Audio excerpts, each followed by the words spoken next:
Editing a video used to take days.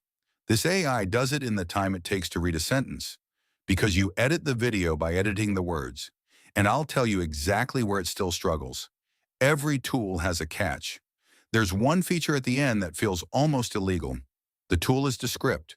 You drop in your video and it writes out everything that's said, a full transcript.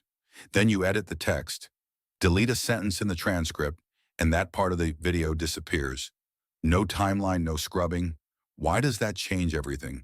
Because editing was always the bottleneck, the slow, painful part. Now, if you can edit a document, you can edit video.